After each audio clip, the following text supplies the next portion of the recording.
வணக்கம் மக்களே, சற்று முன் கிடைக்கப்பெற்ற ஒரு மிக முக்கியமான செய்தி ஒன்று வெளியாகியுள்ளது. மகாராஷ்டிரா மற்றும் ஜார்க்கண்ட் சட்டப்பேரவை தேர்தலில் இந்தியா கூட்டணி மண்ணை கவ்வியது.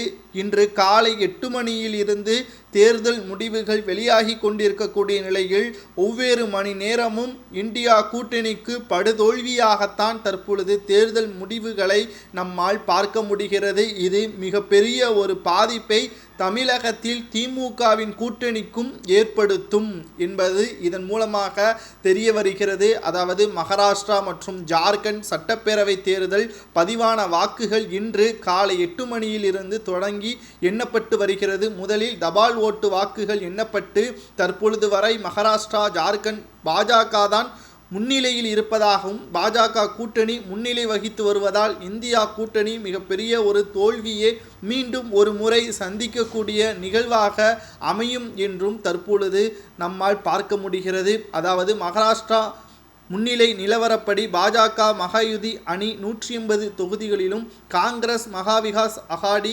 81 தொகுதிகளிலும், மொத்த இடங்கள் 288, பெரும்பான்மைக்கு 145 தேவை. அதாவது ஜார்க்கண்ட் முன்னிலை நிலவரம் தற்பொழுது நம்மால் பார்க்கும் பொழுது பாஜக கூட்டணி 42 இடங்களிலும், ஜேஎம்எம் காங்கிரஸ் கூட்டணி 33 இடங்களிலும், மொத்த இடங்கள் 81, பெரும்பான்மைக்கு 41 இடங்கள் மட்டுமே தற்பொழுது தேவைப்படுகிறது.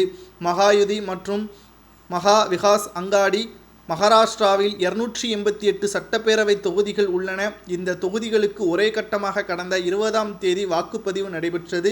மகாராஷ்டிராவில் ஆளும் பாஜக சிவசேனா முதல்வர் ஏக்நாத் சிண்டே அணி, தேசியவாத காங்கிரஸ் துணை முதல்வர் அஜித் பவார் அணி அடங்கிய மகாயுதி கூட்டணிக்கும், காங்கிரஸ் சிவசேனா உத்தவ் தாக்கர் அணி, தேசியவாத காங்கிரஸ் சரத்பவார் அணி அடங்கிய மகா விகாஸ் அகாடி கூட்டணிக்கும் நேரடி போற்றியும் நிலவி வருகிறது. தற்போதைய நிலவரப்படி 288 தொகுதிகளில் 180 மகாயுதி கூட்டணியும் 81 மகாவிகாஸ் அகாடி கூட்டணியும் முன்னிலை வகித்து வருவதால் பாஜக கூட்டணி முன்னிலையில் தற்பொழுது வரை இருந்து வருகிறது. இதனால் இந்தியா கூட்டணி மீண்டும் ஒரு தோல்வியை தழுவக்கூடிய வகையில் அமைந்திருக்கிறது.